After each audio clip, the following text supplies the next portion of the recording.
अब एसडीएम साहब काम क्यों करवाएंगे? एसडीएम साहब को तो मुख्य अतिथि के प्रोग्रामों से फुर्सत नहीं है, आज वहाँ जा रहे हैं, आज वहाँ जा रहे हैं, आज वहाँ जा रहे हैं, ये काम अधिकारियों का नहीं होता। लेकिन आज तक जब भी मुख्यमंत्री यहाँ आए, उन संगठन के लोगों ने बहुत विरोध किया किसानों के लिए, लेकिन हमारे विधायक तो उस समय विरोध करना है तो अलग बात है, हमारे जिले में प्रेजेंट नहीं रहते, वो तो यहाँ से 150 किलोमीटर दूर रहते हैं। तो इस बात से आप अंदाज़ा लगा सकते हो कि विधायक की मंशा क्या है।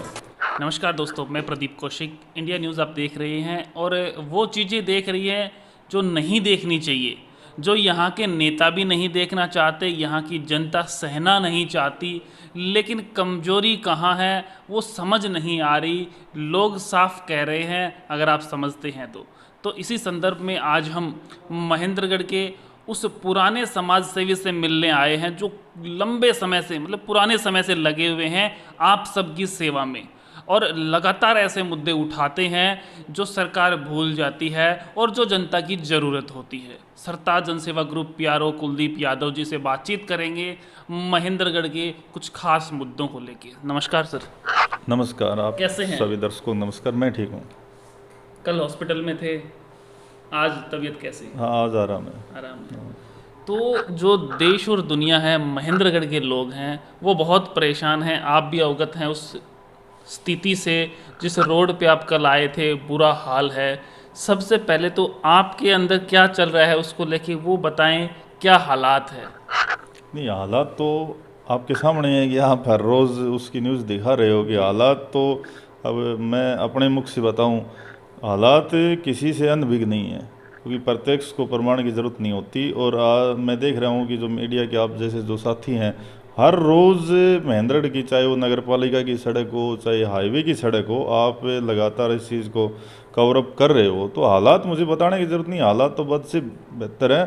और हालात मतलब इतने ख़राब हैं कि बाहर से जो आदमी आते हैं जैसे, तो वो एक इस बात पर सोचने लग जाते हैं कि यार ऐसे रोड भी हो सकते हैं जो कहीं, मतलब मैं कहूँ कि देखने को नहीं मिलेंगे आपको। तो जब वो यहाँ आते हैं तो उनको पता चलता है कि महेंद्रगढ़ में इस प्रकार के भी रोड हैं जहाँ रोड दिखाई नहीं देते। थोड़ी सी बारिश में, जैसे आपने भी अब वो न्यूज़ चलाई थी कि 5-7 मिनट की, 10 मिनट की बारिश में सारा महेंद्रगढ़ भर जाता है। दुकानदार बड़े परेशान हैं, सब दुकानदार बाहर आ जाते हैं। तो हालात तो बड़े ख़राब हैं। अब ये सोचना चाहिए कि हालात ये किस प्रकार से ठीक हो उसके। सर, लोगों से भी मैंने बातचीत की है, ये हालात ख़राब क्यों हैं और क्यों दादरी की तरफ रोड बन गया जो बनने और चौड़ा हो रहा है, और नांगल चौधरी की तरफ बन गया, ये 25-30 किलोमीटर का एरिया क्यों नहीं बनता? क्या सरकार के पास पैसे नहीं है? नहीं, सरकार के पास पैसा बहुत होता है। सरकार जब, पूरी हरियाणा सरकार का एक ही मिनिस्टर इसको कवर अप करता है, जैसे पीडब्ल्यूडी के मिनिस्टर उप मुख्यमंत्री दुष्यंत चौटाला जी हैं। तो अगर और दूसरी जो विधानसभा है या दूसरे जो ज़िले हैं उनमें अगर सड़कें बनवाई जा सकती हैं तो महेंद्रगढ़ में भी बनवाई जा सकती है। लेकिन कहीं ना कहीं आपने देखा है कि जब महेंद्रगढ़ की बारी आती है तो यहाँ के लोगों को टेक्निकल जो इशू हैं उनमें उलझा दिया जाता है कि भाई यहाँ बजट के लिए जैसे डीपीआर वगैरह बनाई जा रही है, इस पे इसको अप्रूवल के लिए भेजा जाएगा, फिर कितना पैसा अप्रूवल होगा उस हिसाब से बजट दिया जाएगा। मैं कहूँ कि एक समय पूरा कर दिया जाता है इस बहाने से कि भाई घोषणा करवा दी और ये बनेगा। जिस भी नेताओं से आप, सरकार के प्रतिनिधियों से आप बयान लोगे तो वो यही कहेंगे कि भाई जो ना इस पे वर्किंग स्टार्ट है। लेकिन आप देख रहे हो कि वर्किंग इतनी लंबी हो गई कि पिछले 10 साल से एक सड़क जो हमारी विधानसभा में गुजरती है, पिछले 10 साल से वो सड़क सिर्फ वर्किंग में रहेगी। तो इतना लंबा समय, मतलब एक बड़ा चिंतनीय विषय है कि 10 साल तक हमारी एक सड़क पर ऑन डॉक्यूमेंट्स रही। कभी उसको NHI का दर्जा दे दिया, कभी 148 भी हाईवे घोषित कर दिया, कभी उसको वापस स्टेट हाईवे बना दिया, PWD को दे दिया। तो सिर्फ ये घटनाक्रम चलते रहे ऑन पेपर कि अब वो सरकार बनाएगी, अब वो विभाग बनाएगा, अब इसकी DPR कैंसिल हो गई, दोबारा से अप्रूवल लेंगे, बजट आएगा जब पैसा देंगे। लेकिन हालात ये रहे कि उस सड़क पर काम शुरू नहीं हो पाया, पिछले 10 साल से नहीं स्टार्ट हो पाया। सर, 10 साल से काम चल रहा है, वर्किंग में है, हो नहीं पा रहा। लेकिन काफ़ी बार देखने को मिलता है कि कोई विधायक, कोई बड़ा नेता या CM साहब खुद अगर आते हैं तो रातों रात ब्रेकर हटा दिए जाते हैं, रोड बना दिए जाते हैं। तो वो कैसे होता है? देखो, वो ऐसे होता है कि अगर सरकार की मंशा ठीक हो, मेन बात ये होती है कि जो काम कराने वाला जो प्रतिनिधि है, मुख्यमंत्री है या अपना जो मंत्री है, उसकी हमारी विधानसभा या अपना जिला लगा लो, स्टेट के प्रति उसकी मंशा क्या है, एक तो मंशा ये हो कि उसको काम करवाना हो, एक मंशा ये होती है कि भी इन लोगों को सिर्फ मैंने बताया कि डॉक्यूमेंट्स में उलझा कर रखो कि मतलब इस घोषणा करके छोड़ दो और उनको ये बोलते रहो कि भाई अब ये तुम्हारा जो प्रोसेस होता है इसका लंबा चौड़ा वो पूरा हो रहा है। और जो आपने जिक्र किया कि रात रात कैसे बनते हैं, तो हर जैसे मंत्री के पास, मुख्यमंत्री के पास ओन पावर होती है। अगर हम अपने ज़िले की बात करें तो ज़िले में पहले जैसे रामविलास जी मंत्री थे और अब जो एडीओ साहब ओम प्रकाश जी मंत्री हैं, तो इनके पास ओन फंड होता है, स्वैच्छिक ग्रांट जिसको बोलते हैं। वो पैसा मंत्री चाहे तो कहीं भी प्रयोग कर सकता है। अधिकारियों के पास चाहे वो एक्शन हो, एससी हो, डिपार्टमेंट में बीडीओ हो, बीडीपीओ हो, इनके पास भी पैसा होता है जो हालात को देखते हुए, मतलब हालात मतलब ये है कि जैसे आज बारिश हो गई और कल ही उस सड़क को ठीक करवाना हो तो बीडीओ के पास 10% असेस का जो पैसा होता है वो हालात को देखते हुए उनको एक लेटर ये लगाना होता है कि भाई कल हालात मौसम ख़राब हुआ और मौसम ख़राब होने की वजह से इस प्रकार की सड़क ख़राब होगी, तो इसको देखते हुए सार्वजनिक हित में देखते हुए ये 10 लाख रुपए इसको रिपेयर करने के लिए इसमें लगाया जाए। एक सिंगल लेटर के आधार पर पैसा जो है ना उस कंपनी को या ठेकेदार को देखकर उस पर काम वर्किंग करवाई जा सकती है। लेकिन मेन ये है कि अधिकारी की मंशा सही नहीं है या उसकी जो मंत्री की मंशा क्या है। अगर करवाना चाहें तो हमारे सांसद महोदय हैं और सरकार में मान लिया कि अब ये सड़क जो है ना NHAI से और स्टेट गवर्नमेंट के पास आ गई, लेकिन सांसद तो सांसद है और ये सारी विधानसभा उसके अंडर में आती है। वो अपने सांसद कोटे से इसको कभी भी चाहे रिपेयर करवा सकता है। आपने देखा है कि कोरोना काल में मंत्रियों ने, सांसदों ने अपने कोटे से पैसा हेल्थ विभाग को दे दिया, यहाँ तक कि सरपंचों ने दे दिया। अपने नारनौल में एक नसीबपुर गाँव है, उसमें 5 करोड़ रुपये सरपंच ने मुख्यमंत्री को दे दिया कि भाई आप कोरोना रिलीफ फंड में यूज़ करो। तो ये पावर सबके पास होती हैं कि अगर हालात किसी सड़क की ज़्यादा है और फिर वाले कंट्रोवर्सी बनी हुई है कि भाई ये ना स्टेट गवर्नमेंट के पास है ना उनके पास है, तो अगर सांसद चाहे तो अपने कोटे से, मंत्री चाहे तो अपने कोटे से, अधिकारी चाहे तो अपने कोटे से इसको रिपेयर करवा सकते हैं, अगर वो उनकी मंशा ये हो कि भाई हाँ इस सड़क को ठीक करवाना हो। लेकिन यहाँ क्या है कि अगर सांसद से बात करोगे आपकी, मैंने न्यूज़ देखी थी तो सांसद जी कह रहे थे कि भाई अभी स्टेट गवर्नमेंट के पास आ गया तो मैं क्या करूं, अगर नेशनल के पास होता तो बनवा देते। जबकि 6 साल तक ये लगातार कंटिन्यू उन्हीं की सरकार में जब वो यहाँ से सांसद थे तो रहा था। लेकिन ये सिर्फ एक टालने वाली बात है। सांसद साहब चाहें तो 4-5 करोड़ रुपये अपने कोटे से भी इसमें देखकर कम से कम तब तक इसको रिपेयरिंग करवाया जा सकता है। सर करवा तो वो भी सकते हैं जो 45 सालों से राज कर रहे हैं।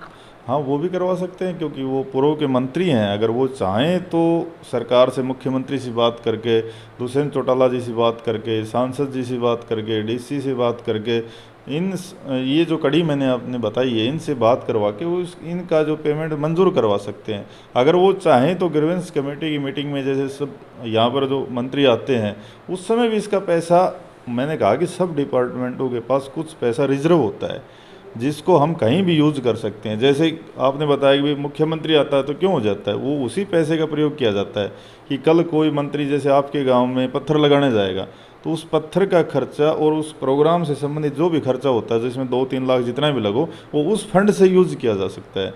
तो हमारे ज़िले में इस प्रकार का बहुत फंड होता है। ग्रीवेंस कमेटी की मीटिंग में उस सारे फंड को इस रोड के ऊपर रिलीज़ किया जा सकता है अगर वो चाहें तो। लेकिन मैं दोबारा बता रहा हूँ कि मंशा नहीं, ठीक नहीं है, चाहते नहीं है कि विकास हो महेंद्रगढ़ का। सर 2-3 दिन से हम रोड पे हैं और लोगों से एक बात समझ में आ रही है निकल के कि वो कह रहे हैं कि भाई एक नेता के पास जाते हैं तो वो कहता है कि मेरे पास कलम की ताकत नहीं है, दूसरे के पास जाते हैं तो कम ही मिलता है, कभी कभी मिलता है और कहता है मेरी सरकार नहीं है। तो क्या जहाँ पे कांग्रेस की सरकार है वहाँ विकास नहीं होगा? नहीं, देखो विकास हो ना हो ये अलग विषय है। सरकार किसी विधायक की माने न माने ये अलग विषय है। किसी विधायक की मुख्यमंत्री के साथ न बनती हुई एक अलग विषय है। लेकिन सबसे चिंतनीय विषय है कि हमारे विधायक ने आज तक कोई प्रयास नहीं किया। क्या आप ऑन रिकॉर्ड में बात कर रहे हो कि आज तक आप लोगों ने देखा है कि हमारा विधायक कभी मुख्यमंत्री से पैसे लेने के लिए गया हो? मुख्यमंत्री साहब कहते हैं कि मेरे पास महेंद्रगढ़ से कोई रिक्वायरमेंट ही नहीं आती। नहीं, हम अपने विधायक की बात करें ना, क्योंकि विधायक हमने प्रतिनिधि बना दिया। तो क्या आप ये रिकॉर्ड देखो ना, क्या विधायक 2 साल के दौरान कभी मुख्यमंत्री के पास पर्सनली गया हो उन्होंने कोई इस प्रकार का मांग पत्र मुख्यमंत्री को दिया हो कि जी मेरी विधानसभा में इस प्रकार की रिक्वायरमेंट है और इनको पूरा किया जाए? क्या विधायक कभी एसडीएम साहब से, डीसी साहब से, ग्रीवेंस कमेटी की मीटिंग में, नगर पालिका की मीटिंग में, जो भी संबंधित जो जरूरी प्रोग्राम होते हैं, क्या विधायक कभी वहाँ पहुँचे? उन्होंने इस बारे में कभी कोई मंथन किया हो कि ये पैसा यहाँ से रिलीज़ करवाया जा सकता है, काम हो सकता है? इसके अलावा मुख्यमंत्री हमारे ज़िले में बहुत बार आ लिए, क्या विधायक ने कभी मुख्यमंत्री को हमारे ज़िले में जब वो आए तो रेस्ट हाउस में उनसे मिलने का प्रयास किया हो, यहाँ के हालात दिखाने के लिए प्रयास किया हो, पैसे मंजूर करवाने के लिए प्रयास किया? तो मैं एक बात कहना चाहता हूँ कि जब आप सरकार के द्वार पे जाओ नहींगे, सरकार से अपना मांग पत्र नहीं रखोगे, सरकार से आप ये कहोगे नहीं कि मेरे क्षेत्र में ज़रूरत है, तो बगैर मांगे तो हिंदुस्तान में कुछ भी नहीं मिलता, ये मान के चलो आप। तो इसमें ज़्यादा दोष हमारे प्रतिनिधि का है कि हमारे प्रतिनिधि ने सरकार से कभी इस बारे ये प्रयास ही नहीं किया कि भाई मेरे क्षेत्र में पैसा दिया जाए। मतलब चाहते नहीं कि विकास हो महेंद्रगढ़ का। ये सब कुछ है, देखो प्रत्यक्ष को प्रमाण की जरूरत नहीं है। मैंने अपने आंकड़ों के आधार पर बताया कि आज तक हमारा विधायक कभी गया ही नहीं। अगर विधायक 2 साल में 10 बार मुख्यमंत्री के पास जाता, 20 बार डीसी के पास जाता, 50 बार एसडीएम से मीटिंग लेता, तो हम ये मानते कि भाई हमारा विधायक तो ये चाह रहा है कि यहाँ काम होना चाहिए। लेकिन सरकार जानबूझ के हमारे साथ सौतेला व्यवहार कर रही है। और हम तो एक बार मैंने तो ये भी कहा था कि भाई हमारी जैसे विधायक से कितनी भी नाराज़गी हो, लेकिन अगर विधायक सकारात्मक रूप से जिस दिन सरकार से मिलना चाहेगा या सरकार को घेरने का प्रयास करेगा तो हम जरूर उनका सहयोग करेंगे, क्योंकि उससे हमें हमारे क्षेत्र को फायदा होना है। राजनीति अपनी जगह है, लेकिन आज तक विधायक ने इस बारे में कोई कदम ही नहीं उठाया कि भाई मुख्यमंत्री चलो हमें पैसा नहीं दे रहा, मुख्यमंत्री मना कर दे तो हम कभी भी मुख्यमंत्री का विरोध भी तो करें। बिल्कुल। पूरे महेंद्रगढ़ जिले में एकमात्र कांग्रेस का विधायक है। क्या आपने 2 साल के दौरान, एक और बात बताऊं, क्या आपने देखा कि मुख्यमंत्री की किसी भी कार्यक्रम में उन्होंने विरोध करने का प्रयास किया हो? वो उनकी पार्टी वैसे किसानों को सपोर्ट करती है, लेकिन आज तक जब भी मुख्यमंत्री यहाँ आए उन संगठन के लोगों ने बहुत विरोध किया किसानों के लिए। लेकिन हमारे विधायक तो उस समय विरोध करना है तो अलग बात है, हमारे जिले में प्रेजेंट नहीं रहते, वो तो यहाँ से 150 किलोमीटर दूर रहते हैं। तो इस बात से आप अंदाज़ा लगा सकते हो कि विधायक की मंशा क्या है।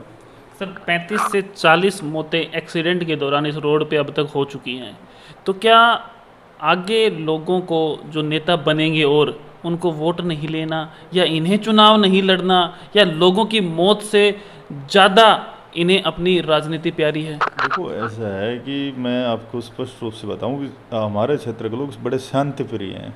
और जब लोग ये सोच लेते हैं कि जो भी प्रतिनिधि है, जब विधायक है, चाहे कोई नेता है, चुनाव लड़ने वाला है, पहले का हारा हुआ है, जब वो ये सोच लेते हैं कि अगर बगैर कोई सरकार का विरोध करे या क्षेत्र में बगैर रहे या इस प्रकार की कार्यशैली से अगर उनका काम बन रहा है तो उनको करने की क्या ज़रूरत है? जब आपका कोई काम आपके घर निकले बगैर हो ही जाता हो तो आप ये सोचोगे कि भाई मेरा काम तो घर बैठे हो रहा है, तो मैं फील्ड में क्यों जाऊंगा? फील्ड में विधायक या हमारे जनप्रतिनिधि जब जाएंगे, जब जनता उनको टाइट करेगी, जनता ये कहेगी कि भाई आपको या जनता के बीच में रहना पड़ेगा, काम करना पड़ेगा। अब ये तो देखो सबका यही हालात है। महेंद्रगढ़ में जितने भी लोगों ने चुनाव लड़ा, चुनाव लड़ने के बाद में 2 साल का कार्यकाल अब पूरा होने वाला है। मुझे आप एक भी व्यक्ति दिखा दो जो उसके बाद में सक्रिय रहा हो, चाहे वो थर्ड पार्टी हो, 4थे नंबर पे आया हो, 5वें नंबर पे आया हो, कितने कोई भी मतलब व्यक्ति सक्रिय नहीं रहता। उसका कारण ये है कि वो वर्तमान और पूर्व विधायक की कार्यशैली को देखते हैं। तो सबके दिमाग में ये होने लग जाता है कि वर्तमान और पूर्व विधायक को जब अगर फील्ड में जाए, जनता वोट दे रही है तो हमें भी दे देगी। जब तक इनको मतलब कि जनता ये मंजूर नहीं करेगी कि भाई आपको जनता के बीच में रहना पड़ेगा और काम करवाना पड़ेगा और जिस काम के लिए आपको चुना है वो कार्यशैली आपने पूरी करनी पड़ेगी, तो सबका स्वभाव जाए कि वैसा ही होता चला जाता है। करीब 33-34 हज़ार वोट मिले थे संदीप एसडीएम जी को, लेकिन वो भी हम कह सकते हैं उन 34,000 लोगों की उम्मीदों पर पानी फेर रहे हैं। वो किसी भी मुद्दे को नहीं उठा रहे और बहुत ज़्यादा वोट हम कह सकते हैं मिले थे उनको। तो क्या आगे कोई ऑप्शन? नहीं, देखो ऑप्शन की बात तो ये है कि मैंने बताया कि जितने भी लोगों ने चुनाव लड़ा और जितना भी उनको वोट बैंक आया, किसी के 33-34 हज़ार आए, किसी के 10 से 12 हज़ार आए, किसी के 5 से 6 हज़ार आए, किसी के 3 से 4 हज़ार आए। और जनता का जो फैसला होता है वो सर्वमान्य होता है। और लोकतंत्र में कहा गया है कि भाई आपने चुनाव लड़ा, आपको जनता ने जिस प्रकार से वोट दिया, कम दिया, ज़्यादा दिया, जो बात आमजन को समझ में आए उस हिसाब से उन्होंने वोटिंग करी, तो जनता का फैसला सर माथे रखना चाहिए। और जो जहाँ तक आवाज़ उठाने की वर्किंग की बात है, ये मैं पहले कह चुका हूँ कि सारे जो है ना वर्तमान और पूर्व विधायक की कार्यशैली पे आए हुए हैं। जिस प्रकार की कार्यशैली हमारे वर्तमान और पूर्व विधायक की है, उसी प्रकार की सेम कार्यशैली बाकी कैंडिडेट्स की है। चाहे वो दूसरी पार्टियों से चुनाव लड़े, निर्दलीय चुनाव लड़े, जितने भी कैंडिडेट थे सारे सेम एज इट इज़ हो रहे हैं कि कोई इस बात पर ध्यान नहीं देता कि महेंद्रगढ़ के जो जनहित के मुद्दे हैं उनको किस प्रकार से जैसे उठाया जाए। जिन लोगों ने 10-12 हज़ार या 35,000 या 5,000 लोगों ने आप पर विश्वास जताया था, तो उनके लिए किस प्रकार से संघर्ष किया जाए और हमारे क्षेत्र की जो मेन जो समस्याएं हैं, जो मूलभूत सुविधाएं हैं, उसको हम सरकार तक किस प्रकार से उस बात को पहुंचाएं, किस प्रकार से वो पूरी हों। ये कार्यशैली महेंद्रगढ़ विधानसभा के जितने भी लीडर हैं, चाहे वो किसी पार्टी से हों, वो आपको देखने को मिलती नहीं है। सर ऐसा होता है कि जब गांव में चुनाव होता है सरपंच का, तो गांव का प्रत्याशी चुनाव लड़ सकता है, बाहर का नहीं लड़ सकता। लेकिन महेंद्रगढ़ में ऐसा हो रहा है कि चुनाव लड़ते हैं और रहते हैं बाहर जाके। तो क्या ऐसे लोगों को जिताना चाहिए, ऐसे लोगों को विधायक बनाना चाहिए, या किसी अपने घर के व्यक्ति को विधायक बनाना चाहिए? मैं तो ये मानता हूँ जो लोकल लीडर होता है वो अच्छा रहता है कि उसका एक तो मैं कहूँ कि जो क्षेत्र होता है उससे जुड़ा हुआ होता है।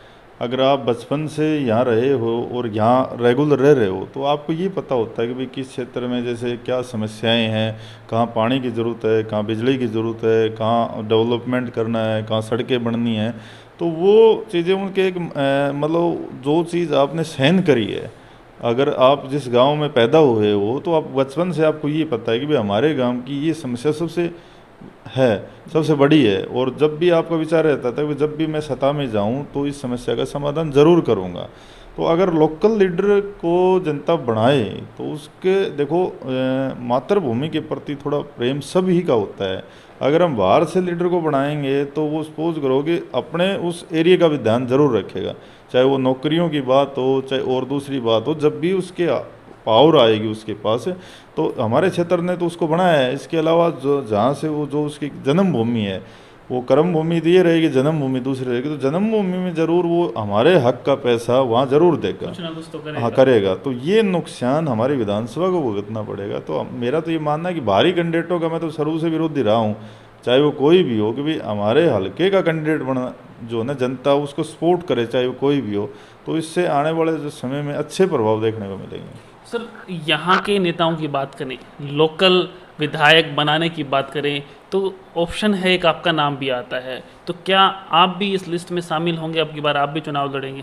देखो, चुनाव लड़ने की मैं आपको क्लियरली एक बात बताऊं कि चुनाव लड़ना सबका अपना अपना स्वभाव होता है। एक तो चुनाव इस पॉलिसी से लड़ा जाता है कि भाई मुझे तो चुनाव लड़ना ही है।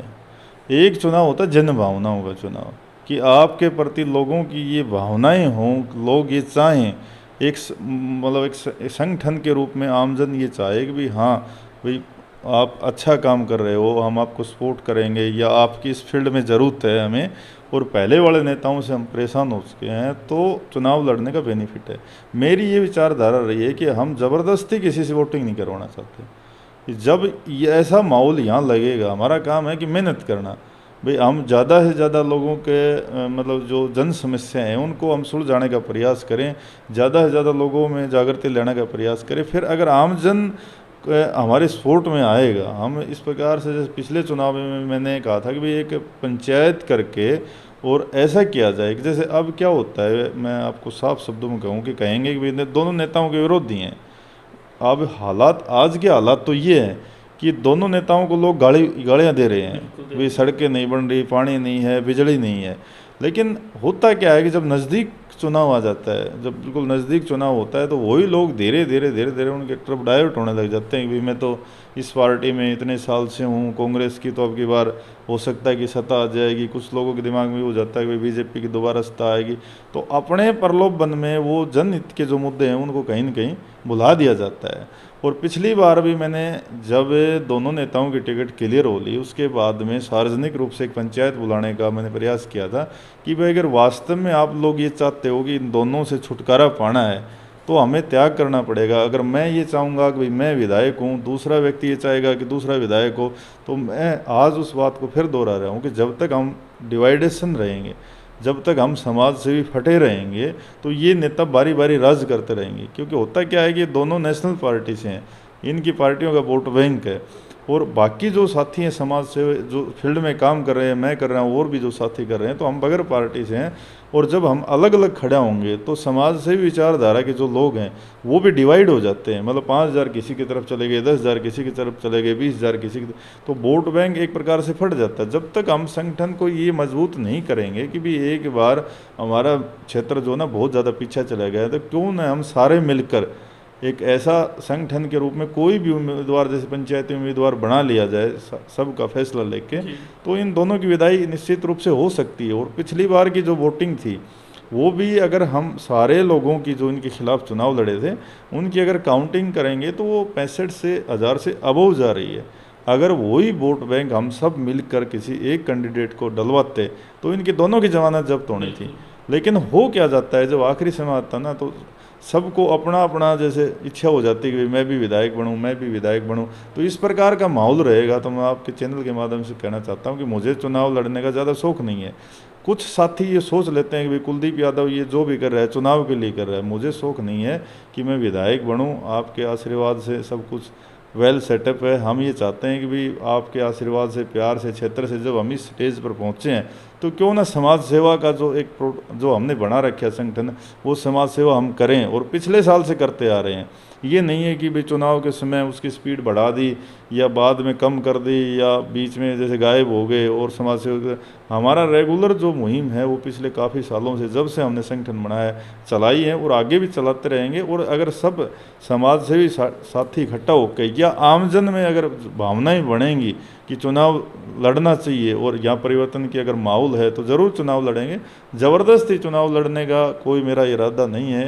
ये जो और साथी जैसे सोच लेते हैं कि भाई कुलदीप को चुनाव लड़ना है इसलिए ज़्यादा से ज़्यादा मुद्दे उठाता है या ज़्यादा से ज़्यादा मीडिया के सामने आता है या किसी मतलब किसी वर्ग विशेष के वोट बैंक को प्रभावित करने के लिए आता है, तो हमने पिछली बार भी चुनाव में किसी एक भी व्यक्ति को ये नहीं कहा कि भाई आप किस व्यक्ति को वोट डालना। हमने ये कहा था कि भाई आप ही अगर इन दोनों के खिलाफ हो तो वोटिंग इन दोनों के खिलाफ करो। और एक ऑप्शन और भी है, अगर आमजन देखो लोग ये कह लेते हैं कि भाई हम इन दोनों से परेशान हैं। अब चुनाव आयोग ने एक ऑप्शन नोटा का बना रखा है। अगर हम चाहें, मैंने पहले भी बात दोहराई थी कि हम वास्तव में इन दोनों लोगों से परेशान हैं और हमारी विचारधारा एक दूसरे पे नहीं बन रही। भाई मेरे पे भी सारे एक मत नहीं हो रहे, आप पे भी नहीं और साथियों पे नहीं हो रहे।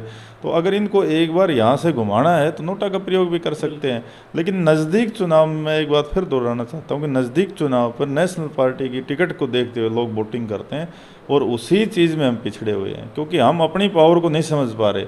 हम ये मेहनत की जनता ये सोचती है कि भाई नेताओं से हम हैं, जबकि है विपरीत कि हमारे से नेता हैं। भाई राव दान सिंह किसने बनाया? हमने बनाया।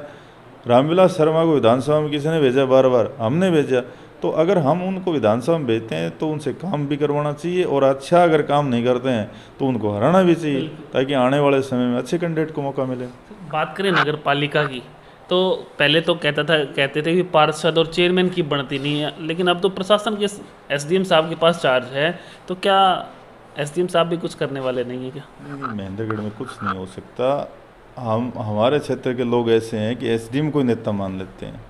मैंने देखा है कि अभी जैसे पीछे हमारे ज़िले में एक एसपी साहब भी आए, उसको भी लोगों ने नेता माना। उसके बाद में संदीप सिंह एसडीएम यहाँ अधिकारी रहे, उसको भी नेता माना। अब जो हालिया एसडीएम लगे हुए हैं वो भी मुख्य अतिथि के प्रोग्राम ज़्यादा ले रहे हैं कि कहीं वैक्सीन का कैंप है तो वहाँ मुख्य अतिथि बना दो, आपने ब्लड कैंप लगा रखा है तो वहाँ मुख्य अतिथि बना दो। मेरा ये मानना है कि अधिकारी का मुख्य अतिथि का कोई सिस्टम नहीं होता। ये काम राजनेताओं और समाज सेवियों का, अधिकारी का काम होता है कि लॉ एंड ऑर्डर ड्यूटी जो है उसको मैनेज किया जाए, कहाँ प्रशासनिक पैसे को इस्तेमाल करना है, कहाँ की प्रोजेक्ट पेंडिंग है, उन पे अगर वो ज़्यादा ध्यान दें तो काम होगा। अब ये बात तो एक दूसरे के आरोप प्रत्यारोप की है कि उस समय के लोग कहने लगे कि भाई शर्मा जी समर्थक जो पार्षद हैं वो काम नहीं करवाने दे रहे। उसके बाद में सत्ता परिवर्तन भी हो गया, दान सिंह जी विधायक भी बने, फिर दान सिंह जी ने नारियल भी फोड़े, सड़कों के उद्घाटन भी किए। क्या कोई सड़क बनी वो जो नारियल फोड़े? कोई नहीं बनी। लेकिन बस ये उसके बाद में ये हो गया कि भाई ऑल ओवर जो था अपनी नगर पालिका का चार्ज एसडीएम साहब के पास चला गया। अभी सब बीमारियां ख़त्म हो गई। अब न दान सिंह जी का इंटरफेयर है, न रामविलास जी का इंटरफेयर है, न चेयरमैन का इंटरफेयर है, न पार्षदों का इंटरफेयर। लेकिन अब काम क्यों नहीं हो रहे? काम इसलिए नहीं हो रहा कि हमारे लोग शांति प्रिय हैं। अब एसडीएम साहब काम क्यों करवाएंगे? एसडीएम साहब को तो मुख्य अतिथि के प्रोग्रामों से फुर्सत नहीं है, आज वहाँ जा रहे हैं, आज वहाँ जा रहे हैं, आज वहाँ जा रहे हैं। ये काम अधिकारियों का नहीं होता। और अधिकारी अब कितने महीने हो गए इनको चार्ज लिए हुए, अब तक चाहते तो सारा जो डेवलपमेंट का जो पैसा है जो ओन फंड नगर पालिका में है उसमें 50% तो अब तक यूज हो जाता है और आगे का मास्टर प्लान तैयार हो जाता है कि इस पैसे को कहाँ कहाँ किन गलियों में, स्ट्रीट लाइटों में, डस्टबिन में, पानी में, बिजली में, जहाँ भी इस्तेमाल करना किया जा सकता था।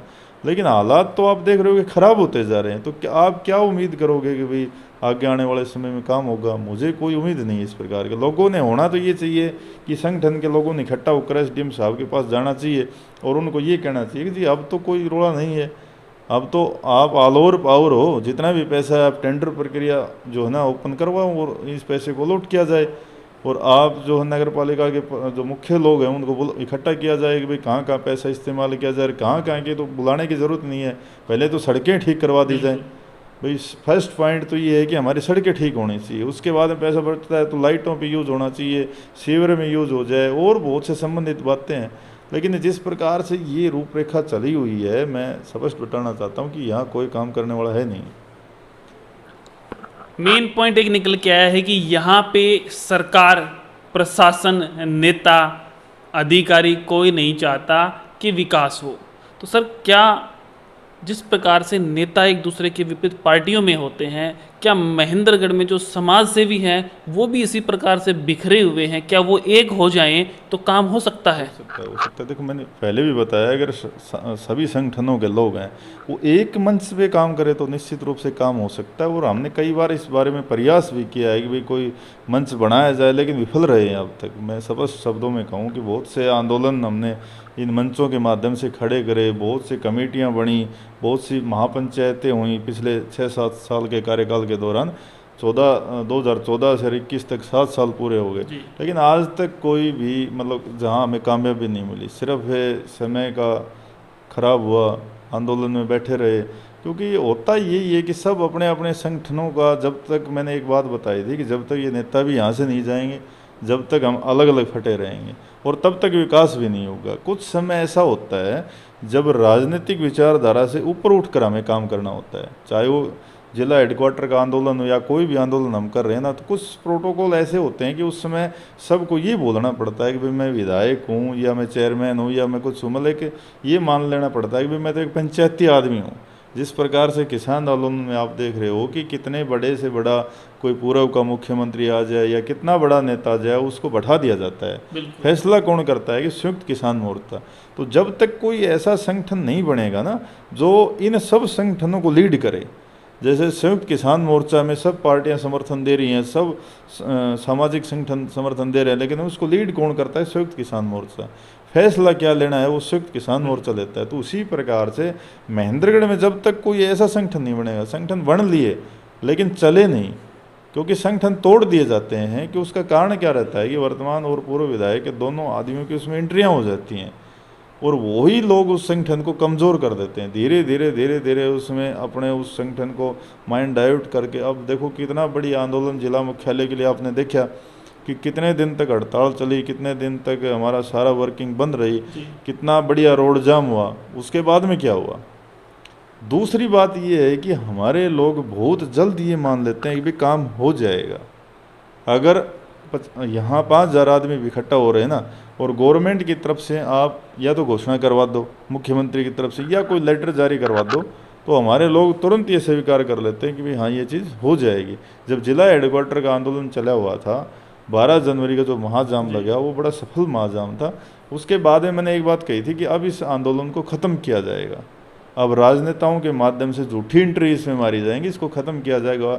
आप लोगों के सामने प्रत्यक्ष है कि एक वो यहाँ अधिकारी बैठने का एक लेटर जारी किसी नेता ने करवाया, ठीक है, उसमें कहा गया कि भाई अधिकारी यहाँ बैठेंगे। फिर एक लेटर और जारी किया गया कि भाई एडीजी कोर्ट का के लिए सरकार ने लिख दिया है। वो उसी समय मैंने ये कहा था कि अब इस आंदोलन को तोड़ दिया गया है। ये सरकार ने ये पल्ला झाड़ दिया कि भाई हमने तो लिख दिया है। लिखने का कोई मतलब नहीं होता, सरकार तो सरकार है, उसको लागू करते वो। और हमारे लोग इतनी जल्दी ये मान लेते हैं कि यार सरकार ने लिख तो दिया ही, अब कोई दिक्कत थोड़ी है, जब मुख्यमंत्री ने ऑफिशियल लिख दिया तो हो जाएगा। अब ये मान के चलो आज कितने महीने हो गए, अक्टूबर मंथ शुरू हो गए ना, 10 महीने कंप्लीट हो गए। मुझे ये बताओ कि उस लेटर पे आगे कोई कार्रवाई हुई हो तो कुछ नहीं हुई ना।